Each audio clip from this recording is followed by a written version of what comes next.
Hello and welcome to our YouTube channel Kashmir civil services academy. आज हम Indian geography का lecture number 3 पढ़ने जा रहे हैं, जो कि है फिजियोग्राफिक डिवीजन्स ऑफ इंडिया। इससे पहले हमने इस लेक्चर सीरीज में 2 लेक्चर लिए हैं। फर्स्ट ऑफ ऑल जो लेक्चर था वो था बेसिक्स ऑफ जियोग्राफी पर, और जो सेकंड लेक्चर हमने लिया वो था पॉलिटिकल डिवीजन ऑफ इंडिया पर। अगर आपने वो नहीं देखे हैं तो सबसे पहले मैं आपको रिकमेंड करूंगा कि आप वो जाकर देख लें। तो चलिए शुरू करते हैं। आज का हमारा जो टॉपिक है ये है फिजियोग्राफिक डिवीजन्स ऑफ इंडिया। क्या होती है physiography? Physiography stands for physical features. Physical features से मुराद, जब हम इंडिया के लैंड फॉर्म्स को देखते हैं, लैंडस्केप को देखते हैं, हमें अपनी नेकेड आई से क्या दिखता है? क्या हमें माउंटेन्स दिखते हैं? क्या हमें प्लेट्यूज दिखते हैं? क्या हमें रिवर्स दिखते हैं? क्या हमें आइलैंड्स दिखते हैं? जब हम इन्हीं लैंड फीचर्स को स्टडी करें इन ए साइंटिफिक फॉर्म, उसको हम बोलते हैं फिजियोग्राफिकली पढ़ना इंडिया के लैंडस्केप को। इंडिया के लैंडस्केप पर अगर हम नजर डालें, it has a diversified physiographical conditions. अगर हम देखें जो इंडिया की लैंड कैनोपी है, it is distributed into different landscapes. First of all, if we see, mountains occupy 10.6% of the India's land surface. Hills occupy 18.5%, plateaus occupy 27.7%, and the Great Northern Plains occupies 43.2%. So आ गया पहला point. Most of the portion of the Indian land surface is occupied by plains.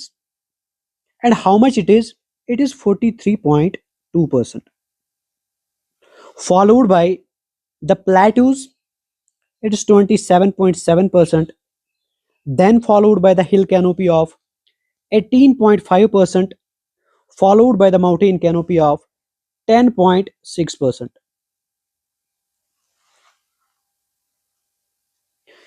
तो इस तरीके से characterise होता है India का landscape. अगर हम देखेंगे, we have classified the physiography of India into 6 parts. The first part being the Great Himalayas, the second part being the Northern Plains, third part is Peninsular Plateau, fourth is the Great Indian Desert, the Thar Desert, fourth is Coastal Plains, and the last part is Islands.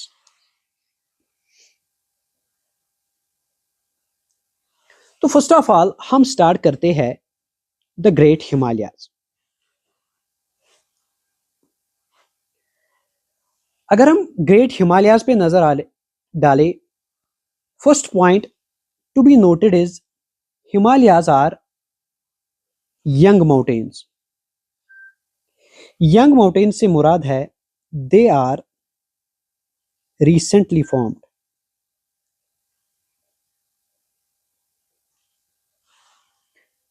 अगर हम अरावली के बारे में जानें, Aravalli are the old stone cut mountains.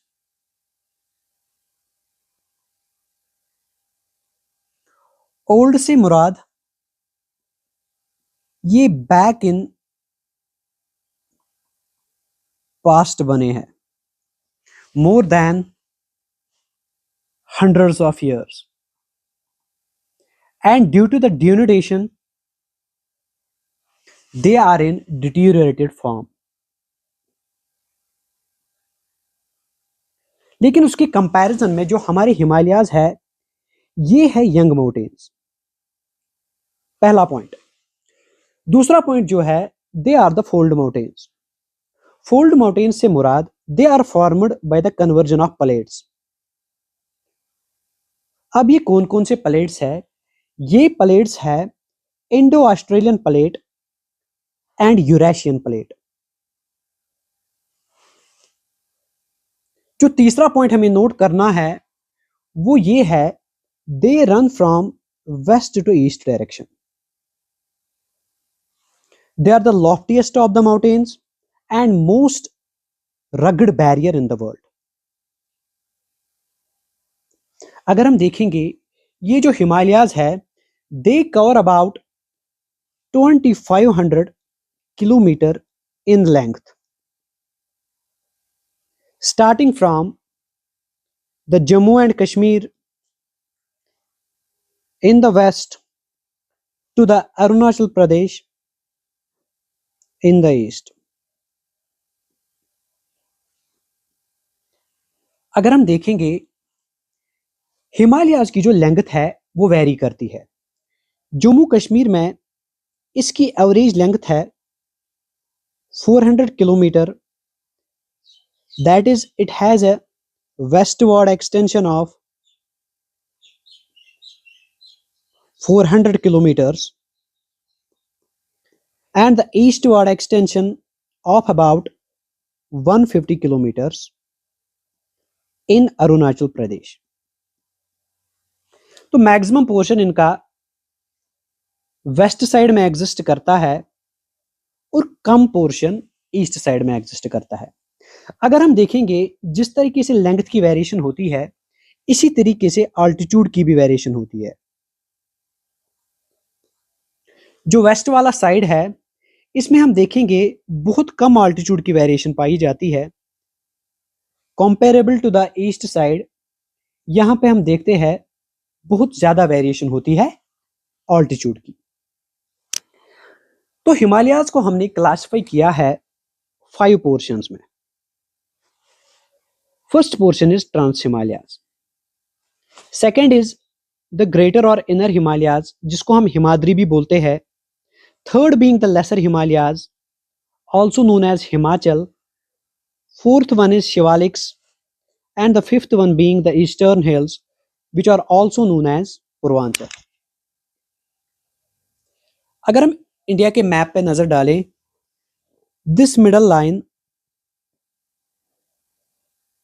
This is the middle Himalayas, inner Himalayas, इसी को हम हिमाद्री भी बोलते हैं। इसी के अगर हम नॉर्थ साइड में देखेंगे ये वाला side, where you can see the Karakoram range, the Ladakh range, Zanskar range, this is termed as Trans Himalayas.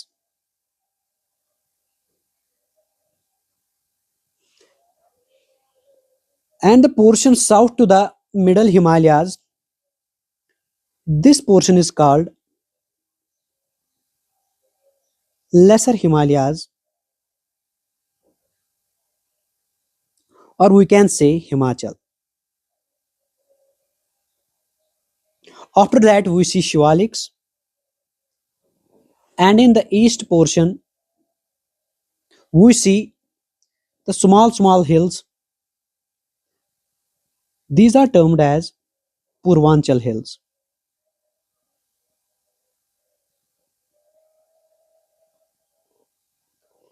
तो ये हो गई हिमालय की क्लासिफिकेशन। अब हम एक एक करके पढ़ते हैं हिमालयाज के बारे में। First of all we will take into account the trans Himalayas. इनमें जो इंपॉर्टेंट पॉइंट्स हमारे एग्जाम में पूछे जाते हैं वो हम नोट करेंगे। फर्स्ट वाला जो पॉइंट है वो ये है कि trans Himalayas lies immediate to the north of the greater Himalayas. Middle में हमने देखा we see the greater Himalayan range जिसको हमने हिमाद्री भी नाम दिया। अब हिमाद्री के इमीडिएट नॉर्थ में हम देखते हैं दे आर ट्रांस हिमालयाज। इसका जो मोस्ट ऑफ द पोर्शन है वो तिब्बत में एग्जिस्ट करता है। That is why trans Himalayas को ही हम तिब्बतियन हिमालयाज भी बोलते हैं।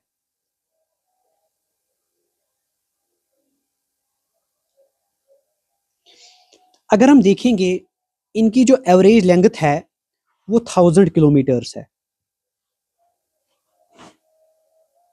एवरेज लेंथ, ये वाले पॉइंट्स आपको नोट करके रखने हैं। अगर हम मोस्ट प्रोमिनेंट पीक्स देखेंगे अपने ट्रांस हिमालयाज में, तो फर्स्ट ऑफ ऑल आप याद रखो, इट इज ज़ंस्कर।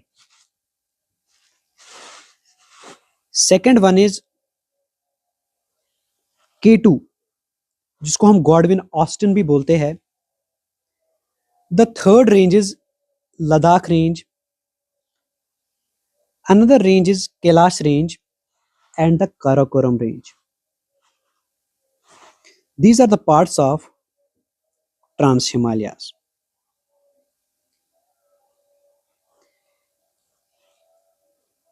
इसी तरीके से अगर हम अपने इनर हिमालयाज पे नजर डालें,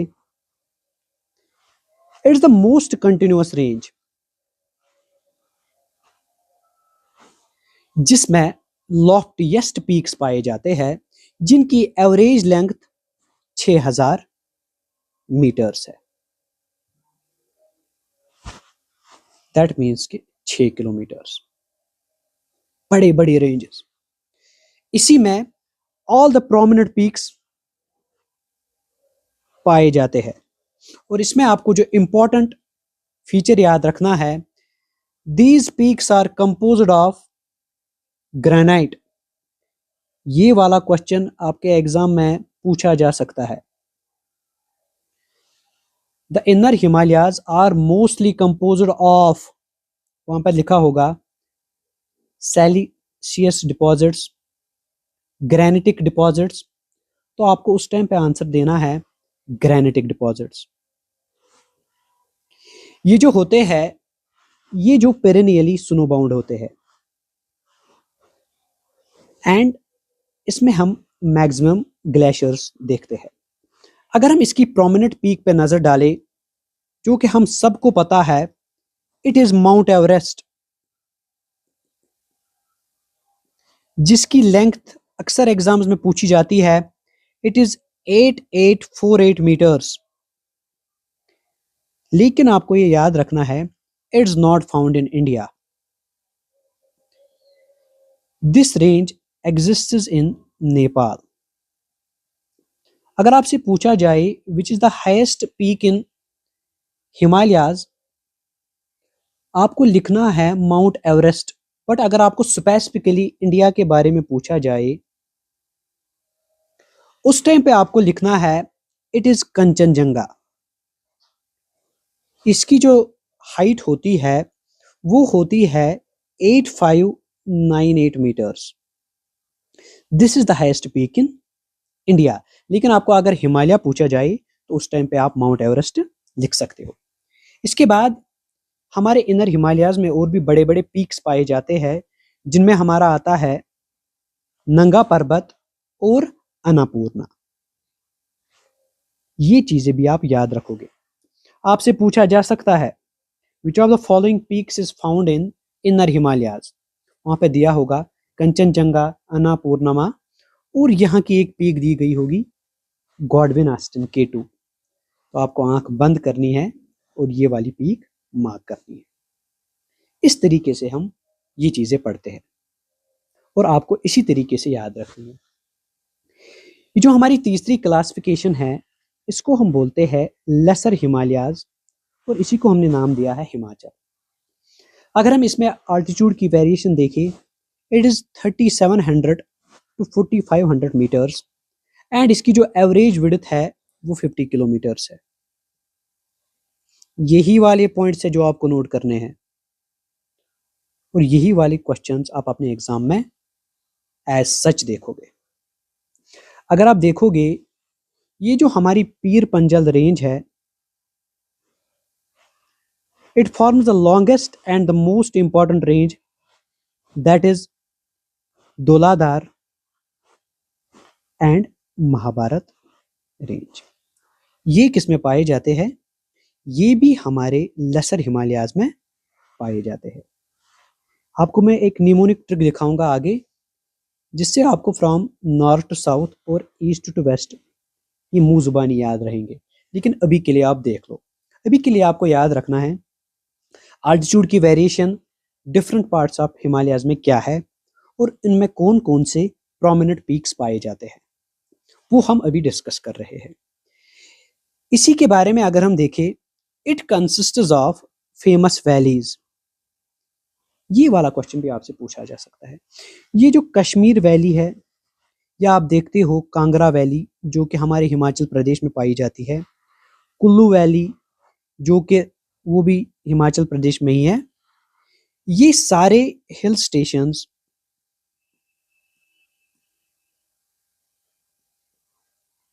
जो कि मोस्ट फेमस टूरिस्ट डेस्टिनेशंस है, फेमस टूरिस्ट डेस्टिनेशंस है, ये सारे लेसर हिमालयाज में पाए जाते हैं, जिसको हम हिमाचल भी बोलते हैं। तो ये वाला पॉइंट भी आप याद रखोगे। इसके बाद मैंने आपको बोला the fourth classification is Shivaliks. Himalaya के 3 क्लासिफिकेशन हमने पढ़ी। अब जो ये शिवालिक्स है, they overlook the greater plains. Himalayas के बाद हम पढ़ते हैं द ग्रेट नॉर्दर्न प्लेन्स, लेकिन नॉर्दर्न प्लेन्स के इंस्टेंट इमीडिएट में जो पाए जाते हैं उनको हम बोलते हैं शिवालिक्स, या हम इसको बोल सकते हैं फुट ऑफ द हिमालयाज भी।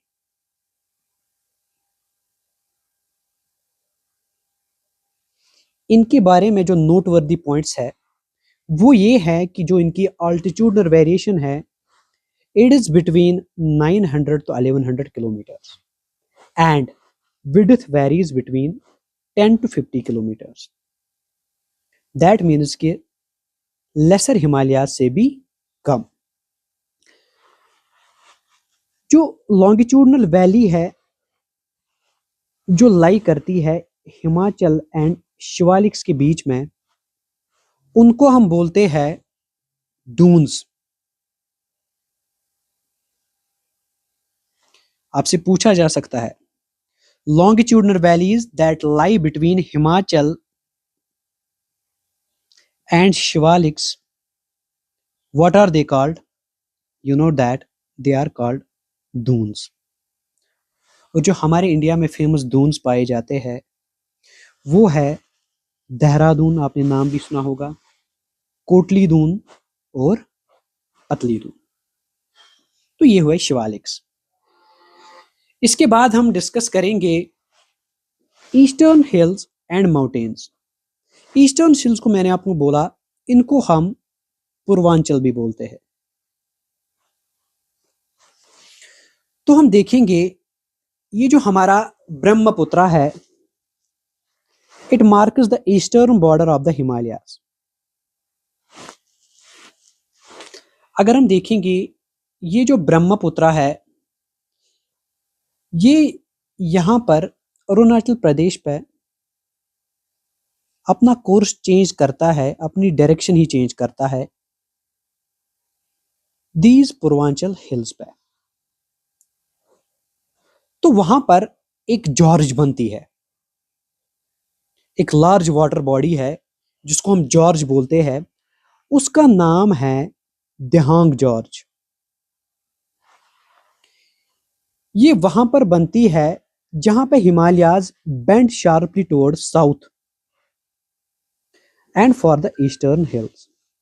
ये इंपॉर्टेंट पॉइंट है।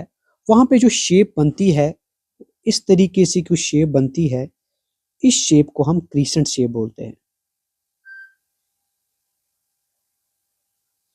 अगर आपसे क्वेश्चन पूछा जाए the crescent shapes George that exist in the eastern hills, what is it called? You name it, Dihang George. George एक लार्ज वाटर बॉडी होती है। ईस्टर्न हिल्स के बारे में एक इंपॉर्टेंट पॉइंट है, इट्स कंपोज्ड ऑफ सैंडस्टोन, जिसको हम सेडिमेंट्री रॉक भी बोलते हैं। यही क्वेश्चंस आपको पूछे जा सकते हैं, तो आप ये पॉइंट भी नोट करेंगे। अगर हम देखेंगे ये जो इंडिया में जो है, ये जो सारे हिल्स पाए जाते हैं, ये सारे सैंडस्टोन्स के पाए जाते हैं। For example Patkai hills, Naga hills, Manipur hills, Mizo hills, they are composed of sandstones. ये हम आगे वाले लेक्चर्स में भी डिस्कस करेंगे, लेकिन इस वक्त आप ये याद रखो, ये जो सारे हिल्स है it's composed of sandstones, and sandstone is a form of sedimentary rock. आगे जो हमारे आने वाले लेक्चर्स हैं उनमें हम विस्तार में रॉक्स के बारे में डिस्कस करेंगे और आपको पता चलेगा डिफरेंट टाइप्स ऑफ जो रॉक्स होती है वो क्या क्या होती है। अभी आप ये याद रखो, ईस्टर्न हिल्स में आप याद रखो, they extend from Arunachal Pradesh in the north to the Mizoram in the south. देखो ये जो ईस्ट वाला पोर्शन था, ये वाला पोर्शन जो है ये अरुणाचल प्रदेश है, ये Arunachal Pradesh in the north से Mizoram in the south exist करते हैं। तो ये हो गए हमारे ईस्टर्न हिल्स। इसके बाद हम डिस्कस करेंगे, हमसे क्वेश्चन पूछा जाता है from north to south arrange कीजिए डिफरेंट रेंजेस ऑफ हिमालयाज।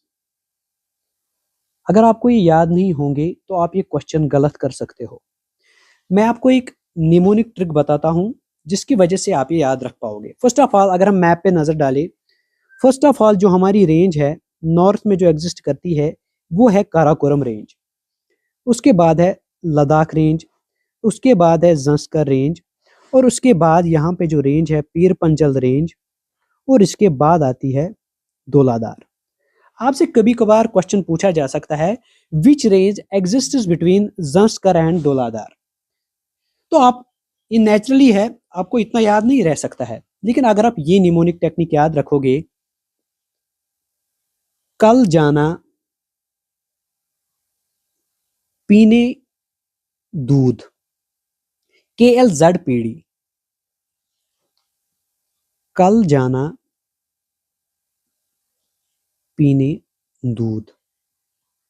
तो आप नॉर्थ टू साउथ ये रेंजेस याद रख सकते हैं। के से आप बोलोगे काराकोरम रेंज, L से लद्दाख, Z से जंस्कर, P से पीर पंजल, और D से धौलाधार। तो अगर आपसे पूछा जाएगा विच range exists between Ladakh and Pir Panjal range, अगर आपको ये KLZDP याद होगा, कल जाना पीने दूध, तो आप आंख बंद करके बोलोगे it's the Zanskar range that exists between Ladakh range and Pir Panjal range. Geography में अक्सर हम ये निमोनिक ट्रिक्स याद रखते हैं जिसकी वजह से हमें क्वेश्चन सॉल्व करना इजी हो जाता है, वरना ये थोड़ा हेक्टिक हो जाता है इतने मतलब ये जो रेंजेस है इनको मग अप करना। इसी तरीके से अगर आपसे पूछा जाए वेस्ट टू ईस्ट, हमें बताओ हिमालयाज कैसे एग्जिस्ट करते हैं, तो आप ये इस तरीके से याद रखोगे। एक्सट्रीम वेस्ट में आते हैं कश्मीर हिमालयाज, फिर उसके बाद पंजाब हिमालयाज, बीच में एक रिवर आता है सतलुज रिवर, उसके बाद कुमाऊं हिमालयाज, फिर नेपाल हिमालयाज। पिछली बार एक क्वेश्चन पूछा गया था which river exists between Kumaon Himalayas and Punjab Himalayas.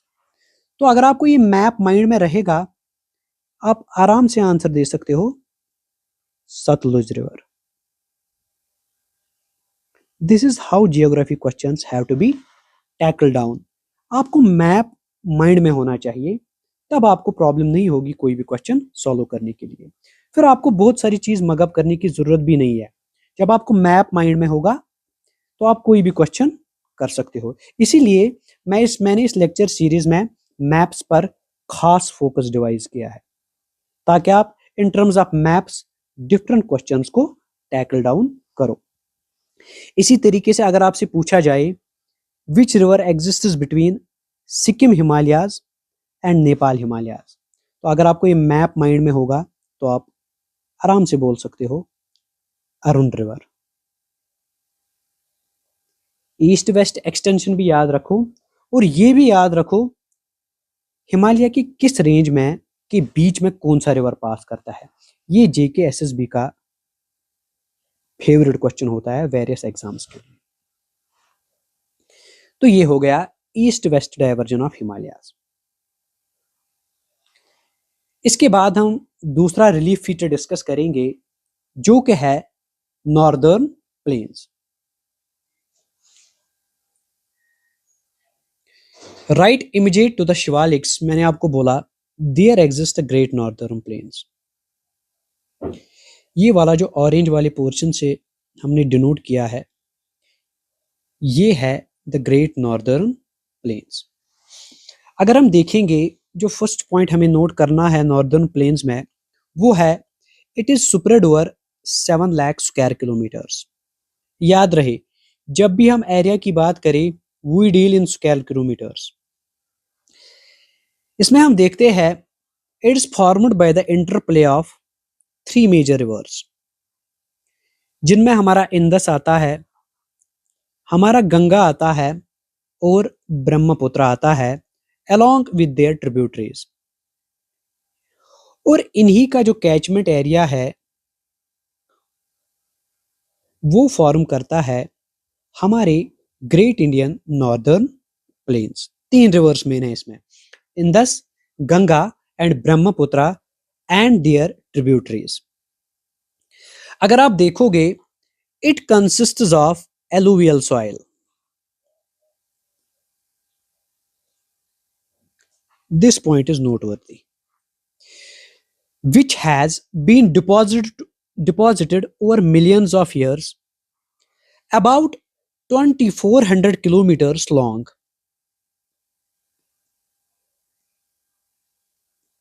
and about 240 to 320 kilometers broad। हमने हिमालय की भी बात की, Himalayan stretch was about 2500 kilometre. उसी के आसपास नॉर्दर्न प्लेन भी स्प्रेड ओवर है 2400 किलोमीटर्स। ये भी आप याद रखोगे, लेकिन इसकी जो विड्थ वेरिएशन है वो है 240 टू 320 किलोमीटर्स। लेकिन हिमालय के लिए डिफरेंट था, वहां पे था 400 in the west and 150 in the east. यहां पे उससे कम वेरिएशन है, जितना वेस्ट में है उतना ही आप ईस्ट में देखोगे। इसलिए आप ये जो मैप देख सकते हो it is somewhat uniform. 2500 metre इसकी लेंथ है, 2400, और इसकी जो विड्थ है it ranges between 240 to 320 kilometres. It composed of alluvial soil. ये और एक पॉइंट हमने याद रखा। अब ये जो एलुवियल सॉइल के बारे में फेमस है, this rich soil cover combined with the adequate water supply and favorable climate, it is agriculturally a very productive part of India। ये जो नॉर्दर्न प्लेन्स है ये इंडिया का मोस्ट प्रोडक्टिव पार्ट है। अगर हम देखेंगे it is divided into 3 sections. One is the Punjab plain, second is the Ganga plain and the third is the Brahmaputra plain. देखिए ये वाला जो पोर्शन है this is the Punjab plain. First one is Rajasthan plain. यहां पे प्रोडक्शन बहुत कम है और एक ही रिवर राजस्थान में फ्लो करता है जिसको हमने नाम दिया है लूनी रिवर। ये हम आगे रिवर्स में भी पढ़ेंगे, लेकिन आप ये अभी याद रखो। पंजाब हिमालयाज आपने देखा नंबर 2। जो थर्ड वाला है इसको हम बोलते हैं गंगा प्लेन्स। यहां तक एग्जिस्ट करता है। इसमें हमारे मेजर एरियाज आते हैं, और national capital Delhi, the surrounding areas of Uttar Pradesh, Bihar, West Bengal, and we see the Assam plains. This is the classification of northern plains of India.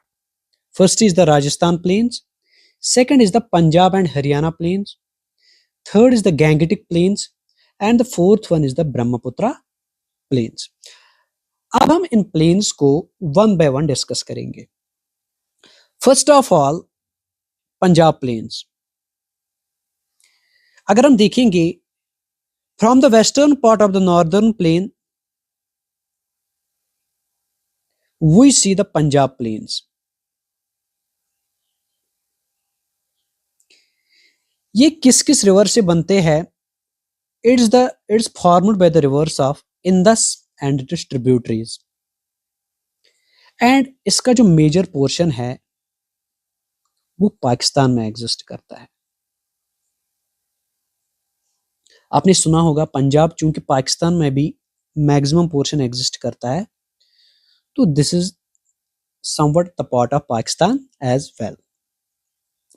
याद आपको रखना है Punjab plain is in the catchment area of river Indus. ये वाला question आपसे पूछा जा सकता है. इसके बाद हम देखते हैं गैंगटिक प्लेन्स. गैंगटिक प्लेन्स में क्या है जो आपको पॉइंट याद रखना है? It extends between two rivers. One is Ghaghar and second is Teesta. जो हमारे नॉर्दर्न स्टेट्स है like Haryana, Delhi, Uttar Pradesh, Bihar, part of Jharkhand and West Bengal, ये लाई करते हैं इन ही गैंगटिक प्लेन्स में. Following is Brahmaputra plains. This is the eastern part of the northern plains and most of this portion lies in Assam. तो ये हो गए नॉर्दर्न प्लेन्स. अब और एक क्लासिफिकेशन है. हमने रिलीफ फीचर्स की बिना पर नॉर्दर्न प्लेन्स को डिवाइड किया है 4 रीजन्स में, जो कि हैं बाबर, तराई, बंगर और खदर. इनके बारे में हम जान लेते हैं. जो ये बाबर है,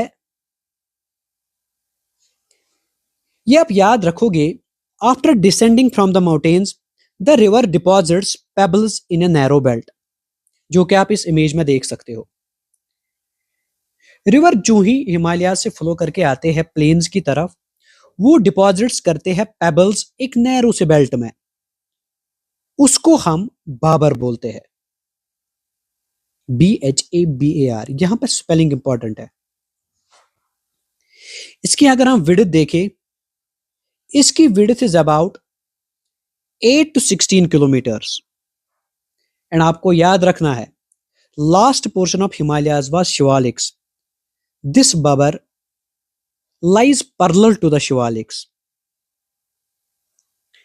and all the streams disappear in this region. ये वाला पॉइंट भी इंपॉर्टेंट है. all the streams disappear in Babar region. That is why it's also called the deathbed of the rivers. Deathbed of the rivers.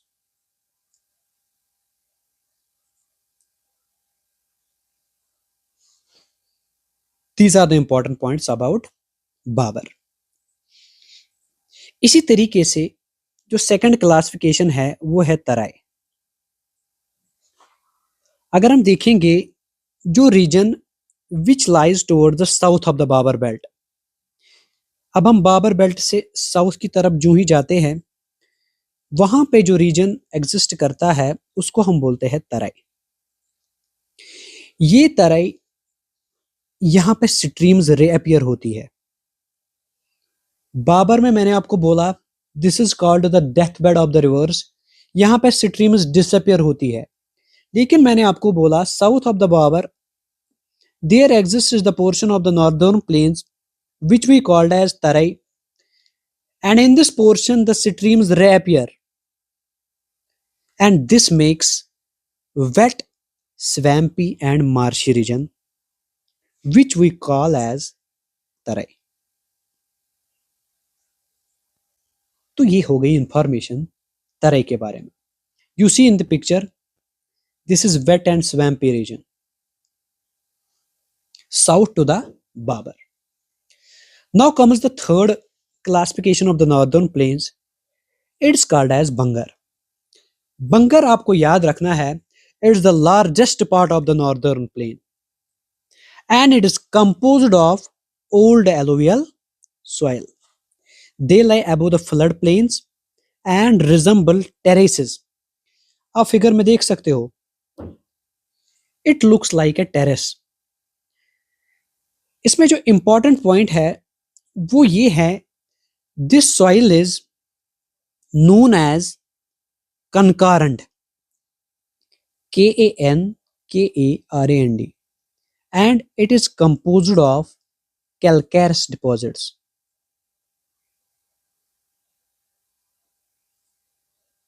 आपने वहां पे पढ़ा जो lesser Himalayas में हमारे हिल्स थे, दे वर कंपोज्ड ऑफ सेडिमेंट्री डिपॉजिट्स। लेकिन आपने याद रखा, ये जो हमारा बंगार है, इट कंपोज्ड ऑफ कैलकेरस डिपॉजिट्स। तो दूसरा पॉइंट आपने नोट किया, इसको हम बोलते क्या है, कनकरेंट। ये भी आप याद रखोगे और किसी भी एग्जाम में ये वाला क्वेश्चन भी पूछा जा सकता है। इसके बाद हमारी जो लास्ट क्लासिफिकेशन है वो है खदर। खदर अगर हम देखेंगे, the flood plains formed by the younger alluvium. यहां पे आपने क्या याद रखा था, Bangar, it was composed of old alluvium. लेकिन खदर में आपको याद रखना है, it is the younger alluvium brought up by the reverse. अगर ये यंगर एलुवियम है, so this must be the fertile of them all. ये सबसे ज्यादा फर्टाइल होती है, and is known for the productivity. तो इतनी चीजें आप नॉर्दर्न प्लेन्स में याद रखोगे। अगर हम तीसरी क्लासिफिकेशन पे नजर डालें, दिस इज द पेनिनसुलर प्लेटो, जिसको हम हिंदी में पठार बोलते हैं।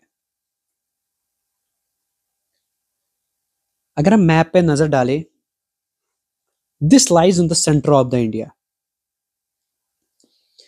This plateau is triangular in shape and is surrounded by hills composed of oldest rocks. Broad and shallow valleys, rounded hills are the characteristic features of this plateaus. अगर आपसे पूछा जाए पठार, पठार की कैरेक्टरिस्टिक फीचर्स क्या है, तो फर्स्ट फीचर है वहां पे ब्रॉड एंड शैलो वैलीज पाई जाएंगी। Second is, we will see there the round hills. These are the two characteristic features of a plateau. अगर हम देखेंगे इंडिया में जो हमने ये पेनिनसुलर प्लेटो है, इसको हमने दो रीजन्स में डिवाइड किया है। वन इज दिस वाला पोर्शन, जिसको हम मालवा प्लेटो बोलते हैं, इसी को हम सेंट्रल हाईलैंड्स भी बोलते हैं।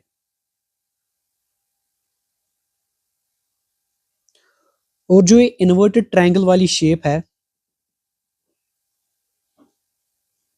इसको हम बोलते हैं डेक्कन प्लेटो।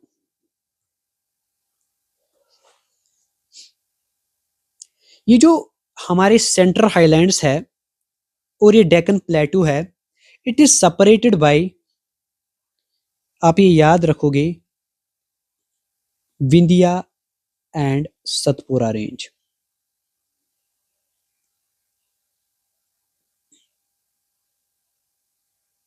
You must note down this point. Our central highlands and Deccan Plateau is separated by Vindhya and Satpura range. तो फर्स्ट ऑफ ऑल अगर हम नजर डालें सेंट्रल हाईलैंड्स पर, सेंट्रल हाईलैंड्स जो फर्स्ट पॉइंट हम नोट करेंगे वो ये है कि it lies to the north of the Narmada river.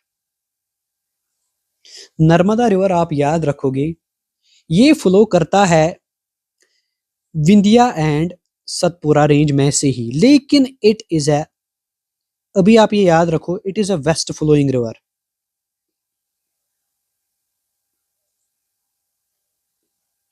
कौन सा river? Narmada.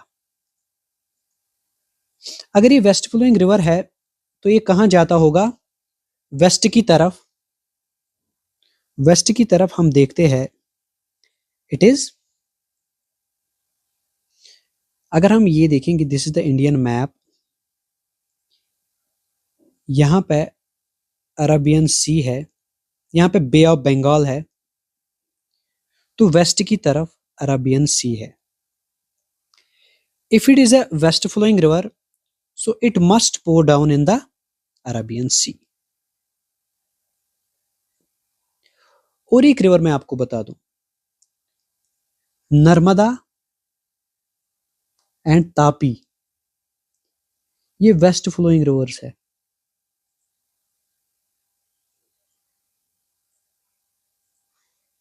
East flowing rivers के बारे में भी मैं आपको आगे बोलूंगा। फर्स्ट ऑफ ऑल यहाँ पर आप याद रखो क्योंकि यहाँ पे विंध्या और सतपुरा रेंज आया, इसीलिए नर्मदा रिवर का भी जिक्र करना यहाँ पे इंपॉर्टेंट है। मैंने आपको बोला कि जो सेंट्रल हाईलैंड्स है they lie to the north of the Narmada river and covers the major portion of the Malwa plateau. अगर हम इन सेंट्रल हाईलैंड्स की बात करें, इनका जो स्लोप होता है वो साउथ वेस्ट से नॉर्थ ईस्ट होता है। दैट इज वाई यहां पे मोस्ट ऑफ द रिवर्स है वो जाती है बे ऑफ बंगाल में, लेकिन नर्मदा और तापी मैंने बोला आपको वो जाते हैं, लेकिन वो इसके बीच में से पास करता है। दैट इज वाई कि वो वेस्ट फ्लोइंग रिवर है और वो अरेबियन सी में जाते हैं। लेकिन मैक्सिमम रिवर्स जो कि सेंट्रल हाईलैंड से निकलते हैं वो जाते हैं बे ऑफ बंगाल में, क्योंकि इसका स्लोप ही ऐसा है south west to the north east. इसीलिए मैक्सिमम जो रिवर्स है वो जाते हैं into the Bay of Bengal. अगर हम देखेंगे it is wider in the west, west में ये वाइड है and narrower in the east. Central Highlands में हम देखते हैं ये जो अरावली रेंज है, वेस्ट में इसके अरावली रेंज पाई जाती है। और अगर हम देखेंगे यहां पे एग्जिस्ट करता है बुंदेलखंड एंड बागेलखंड, ईस्टवर्ड एक्सटेंशन। और most of portion of the east में वहां पे एग्जिस्ट करता है छोटा नागपुर प्लेटू।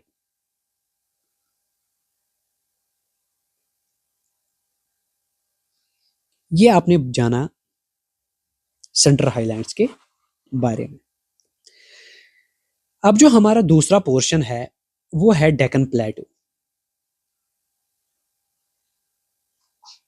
डेक्कन प्लेटू के बारे में आप याद रखो it is the largest प्लेटू in India,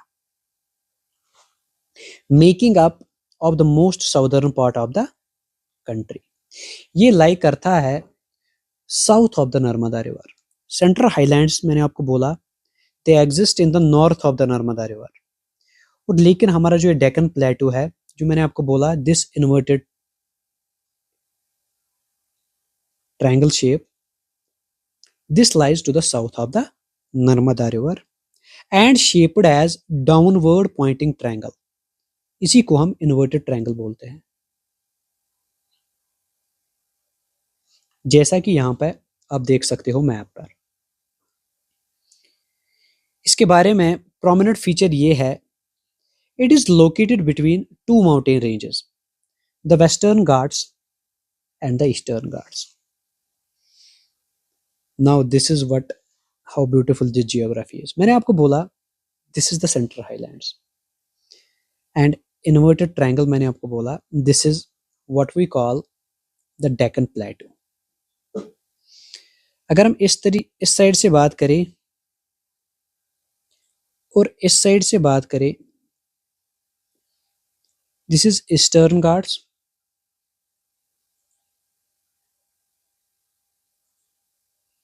and this is Western Ghats. तो इसके बारे में क्या हमें याद रखना है?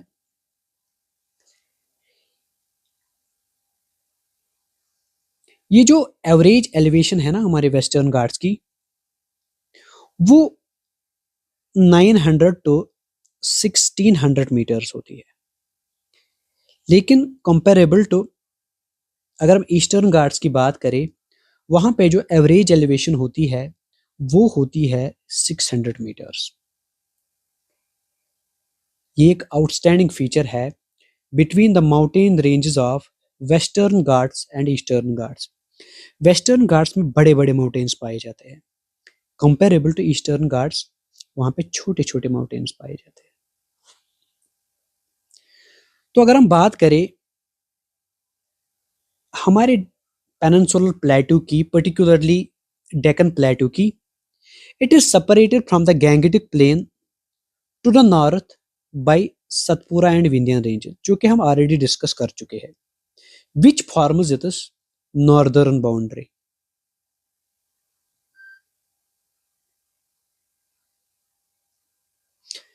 ये जो डेक्कन प्लेटू है, it's the home of the thick dark soil, जिसको हम रेगुर सॉइल भी बोलते हैं, और हम सबको पता है this is suitable for cotton cultivation. ये वाला पॉइंट भी नोटवर्दी है। Deccan plateau is the home to the dark soil which is also called regur soil, and this is suitable for cotton cultivation. अगर हम नॉर्थ ईस्टर्न एक्सटेंशन की बात करें डेक्कन प्लेटू में, वहां पे 3 हिल्स एग्जिस्ट करते हैं, जिसको हम बोलते हैं ये वाला साइड। ये आपने काफी बार सुना होगा कि मॉनसून को इम्पैक्ट करते हैं ये 3 हिल्स। अगर हम नॉर्थ टू साउथ इनके बारे में बात करें, इनको बोलते हैं गैरो, खासी एंड जयंतिया। गैरो, खासी एंड जयंतिया, ये 3 प्रोमिनेंट हिल्स है जो कि पाए जाते हैं west of the Deccan plateau, sorry east of the Deccan प्लेटू।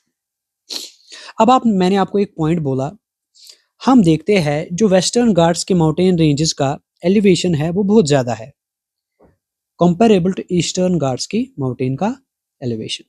तो इसमें आप याद रखोगे जो कि सबसे प्रोमिनेंट या हम बोल सकते हैं हाईएस्ट पीक जो इन वेस्टर्न घाट्स है, it is Anamudi, and its length is about 2695 metres, 8842 foot, making it the highest peak in the South India and the western Ghats. पिछली बार जेके एसएसबी वीएलडब्ल्यू में यही क्वेश्चन पूछा गया था, विच is the highest peak in Western Ghats, तो उसका आंसर था अनाईमुदी। इसकी लेंथ कितनी होती है 2695 मीटर्स। अगर हम इसी तरीके से ईस्टर्न घाट्स की बात करें, वहां पे जो हाईएस्ट पीक पाई जाती है वो है महेंद्रगिरी, जिसकी लेंथ है 1501 मीटर। देखो कितना डिफरेंस है, यहाँ पे ऑलमोस्ट 3000 मीटर्स है, यहाँ पे 1500 मीटर्स। इसीलिए मैं बोलता था कि जो वेस्टर्न घाट्स है यहाँ पे बड़ी बड़ी पीक्स पाई जाती है as compare to the eastern Ghats. तो यहाँ ये हमारा हुआ पेनिनसुलर प्लेटू। अब इसके बाद जो हम पढ़ेंगे वो है द ग्रेट इंडियन डेजर्ट। मैंने आपको बोला the Indian desert lies towards the west margins of Aravalli hills. Aravalli hills जो कि यहाँ पे गुजरात में पाए जाते थे, उसके वेस्ट मार्जिन्स में एग्जिस्ट करता है हमारा द ग्रेट इंडियन डेजर्ट। इसको क्यों डेजर्ट बोलते हैं, क्योंकि यहाँ पर हम देखेंगे एनुअल रेनफॉल 150 मिलीमीटर से कम होती है। तो इसकी वजह से ये डेजर्ट बनता है। यहाँ पर क्लाइमेटिक कंडीशंस एरिड होती है और वेजिटेशन बहुत स्कैंटी होती है। यहाँ पे जो मेजर रिवर पाया जाता है उसको हमने बोला है लूनी रिवर, जिसकी वजह से आप कुछ स्ट्रीम्स वहां पे देख सकते हो, वरना most of the portion that exists in this desert they have scanty rainfall which is less than 150 millimeter, and वहां पर आप बहुत scanty vegetation देखोगे।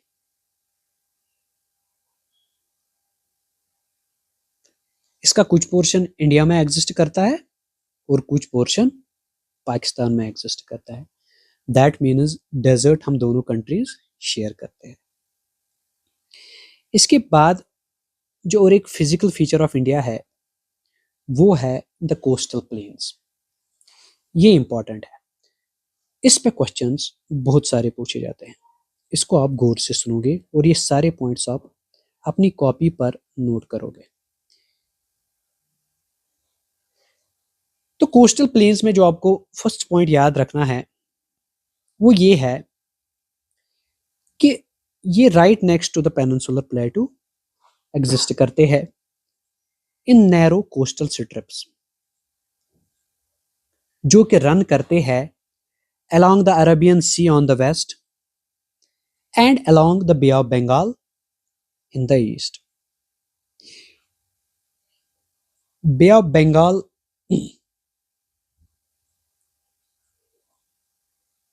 जो कि यहाँ पे है और यहाँ पे जो अरेबियन सी है ये along इन्हीं समंदरों से के साथ एग्जिस्ट करते हैं हमारे coastal planes. First of all हम बात करेंगे वेस्टर्न कोस्टल प्लेन की। अगर हम देखेंगे western coastal plain is a thin strip of coastal planes 50 kilometres wide and much less than it's eastern counterpart. ये सिर्फ 50 किलोमीटर वाइड है जो कि बहुत कम है इसके ईस्टर्न काउंटरपार्ट से।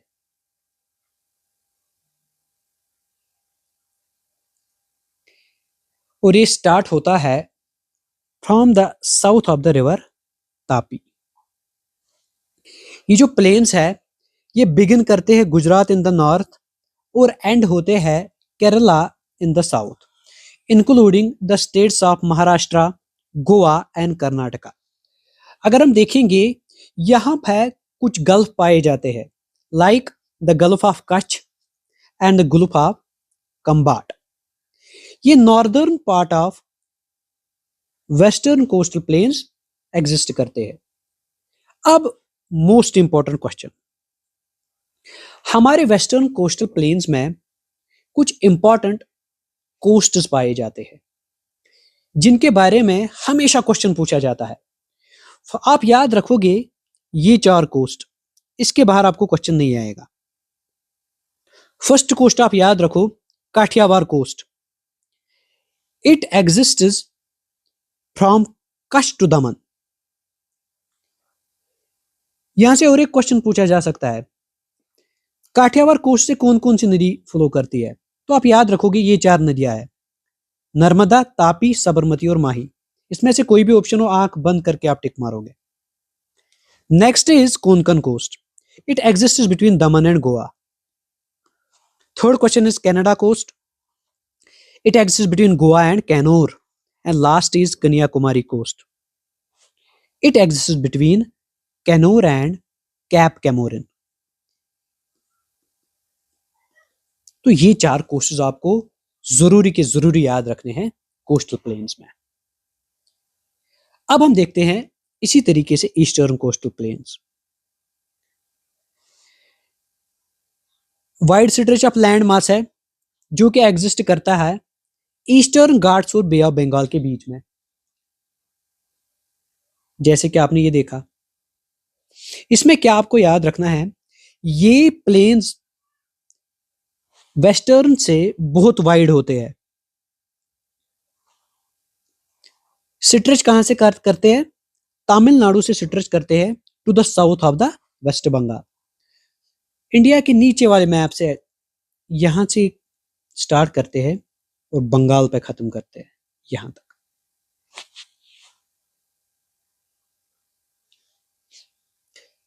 अगर हम देखेंगे जिस तरीके से हमने वेस्टर्न कोस्टल प्लेन को डिवाइड किया था, इसी तरीके से ईस्टर्न कोस्टल प्लेन्स को डिवाइड किया जाता है डिफरेंट कोस्ट्स में। पिछली बार वेस्टर्न कोस्टल पे बारे में क्वेश्चन बना था, इस साल ईस्टर्न पे बन सकता है, तो ये आप स्पेसिफिकली याद रखोगे यहाँ के कोस्ट। फर्स्ट ऑफ ऑल जो कोस्ट आता है वो आता है उत्कल कोस्ट। ये deltaic plains of Ganga Mahanadi delta पे बनता है। यहां पर एक आप याद रखोगे, here exist the famous Chilika lake. क्योंकि आपके सिलेबस में लेक्स ऑफ इंडिया भी डिस्कस किया हुआ है, तो ये वाला पॉइंट आपके लिए इंपॉर्टेंट बन जाता है। In the eastern coastal plains there exist Utkal coast which is formed by the delta of Ganga and Mahanadi delta, and here exists the famous Chilika lake. इसी तरीके से आप याद रखोगे, हमारे ईस्टर्न कोस्टल प्लेन में और एक कोस्ट पाया जाता है जिसको हम बोलते हैं आंध्रा कोस्ट। ये कहां से कहां तक है? ये है Utkal plains to Pulicat lake. It contains the deltas of Godavari and Krishna rivers and famous Kolleru lake is found in this coast। ये वाला क्वेश्चन भी आपके लिए इंपॉर्टेंट बन जाता है। इसी तरीके से तीसरा कोस्ट जो है उसको हम बोलते हैं नॉर्दर्न सिरकार्स। ये बनता है Utkal coast plus Andhra coast. और एक star point, Northern Circars is formed of Utkal coast and Andhra coast. किस किस रिवर के बीच में है? कृष्णा और महानदी के बीच में। और लास्ट में हमारा आता है Coromandel coast. It exists between Krishna and Kanyakumari और ये कंटेन करता है कावेरी डेल्टा। ये सारे इंपॉर्टेंट पॉइंट्स है जो कि आपके एग्जाम्स में पूछे जा सकते हैं। इनको आप मल्टीपल टाइम्स रिवाइज करोगे। जितनी बार आप ये रिवाइज करोगे आपके माइंड में ये छप जाएंगे। फिर मजाल है जेके एसएसबी की भी वो कोई भी क्वेश्चन इनमें से पूछ ले। Now comes the islands. अगर हम आइलैंड्स के बारे में बात करेंगे, इंडिया में हमारे दो ग्रुप्स ऑफ आइलैंड्स पाए जाते हैं। First is the Andaman and Nicobar islands and the second is the Lakshadweep group. ये जो आइलैंड्स को इनको हमने छोटे छोटे पोर्शंस में बांटा है। अगर हम बात करेंगे north Andaman, middle Andaman, lower Andaman और लिटिल अंडमान में, ये चार पोर्शन है अंडमान आइलैंड के। इसी तरीके से इंडियन ओशन में जो हमारा ये निकोबार आइलैंड पाया जाता है, इसको हमने डिवाइड किया है कार निकोबार में, Bompoka, Nancowry, Katchal, Teressa, Little Nicobar and Greater Nicobar में। इनके बीच में कुछ चैनल्स आते हैं, वो भी हम डिस्कस करेंगे। ये वाला क्वेश्चन भी बन सकता है, ये भी हमें मेमोराइज करने हैं ये चैनल्स। तो अगर हम बात करें including uninhabited islands of India, total अगर हम देखेंगे इंडिया में 1382 आइलैंड्स पाए जाते हैं। Out of the 1382 islands, two main groups of islands are, जो कि हमें पता है, अंडमान एंड निकोबार और लक्षद्वीप। अंडमान में अगर आपसे पूछा जाए कुल कितने आइलैंड्स पाए जाते हैं, कुल 562 आइलैंड्स पाए जाते हैं। इसी तरीके से लक्षद्वीप में 36 टाइनी आइलैंड्स पाए जाते हैं, जो कि आप देख सकते हो। यहाँ पे अरुणाचल प्रदेश की साइड में एक आइलैंड पाया जाता है जिसको हम बोलते हैं मजूली आइलैंड। आलिया भट्ट आइलैंड यहाँ पे पाया जाता है गुजरात की साइड में से। इसी तरीके से एलिफेंट आइलैंड, ये भी उसी साइड में पाया जाता है। पाम आइलैंड इस श्रीलंका के साइड में पाया जाता है। श्रीहरिकोटा आइलैंड ये भी बे ऑफ बंगाल के साइड में पाया जाता है। आपसे ये क्वेश्चन नहीं पूछा जा सकता है, लेकिन ये पूछा जा सकता है कि अंडमान एंड निकोबार में कितने आइलैंड्स एग्जिस्ट करते हैं। तो आप याद रखोगे वहां पे 562 आइलैंड्स एग्जिस्ट करते हैं और लक्षद्वीप में 36 आइलैंड्स एग्जिस्ट करते हैं। अंडमान एंड निकोबार आइलैंड और लक्षद्वीप के बारे में जितने भी पॉइंट्स है वो सब इंपॉर्टेंट है, आप ये याद रखना। तो इन्हीं आइलैंड्स को सेपरेट कुछ चैनल्स करते हैं जो कि हमें याद रखनी है। हमने पिछले वाले लेक्चर में भी डिस्कस किया, जो हमारी ये 9 डिग्री चैनल है ये सेपरेट करती है लक्षद्वीप को मिनिकॉय से। ये वाली आप याद रखोगे। दूसरी आप याद रखोगे 8 degree channel, it separates Maldives and Minicoy. 10 degree आपको पता ही है, 10 degree channel separates Andaman and Nicobar islands. 9 degree आप याद रखो, 8 डिग्री याद रखो, और आप याद रखो अगर आपको स्पेसिफिकली पूछा जाए ये 10 degree channel Andaman and Nicobar में किस किस पोर्शन को सेपरेट करती है, तो आपको बोलना है it separates the little Andaman and car Nicobar island, जो कि पार्ट है निकोबार आइलैंड का। ये स्पेसिफिकली है, लेकिन in general it separates Nicobar and Andaman islands. इसके अलावा आपसे एक और एक क्वेश्चन पूछा जा सकता है, this Duncan Passage it separates Rutland Island and Little Andaman. ये 5-6 पॉइंट्स आप याद रखो और इसके बाहर क्वेश्चन नहीं आएगा। तो अगर आप देखोगे out of the 247 islands in India, 204 जो आइलैंड्स है वो एग्जिस्ट करते हैं हमारे बे ऑफ बंगाल में, और जो 43 आइलैंड्स है वो अरबियन सी में एग्जिस्ट करते हैं। ये वाला पॉइंट भी आपके लिए इंपॉर्टेंट बन जाता है। अगर हम देखेंगे अंडमान एंड जो निकोबार आइलैंड है इसके बारे में पूछा जाता है, जो कि हमारे बे ऑफ बंगाल में है। फर्स्ट पॉइंट यही है कि अंडमान एंड निकोबार आइलैंड कहां पे पाया जाता है, बे ऑफ बंगाल में। It consists of volcanic rocks, that is it is of volcanic origin.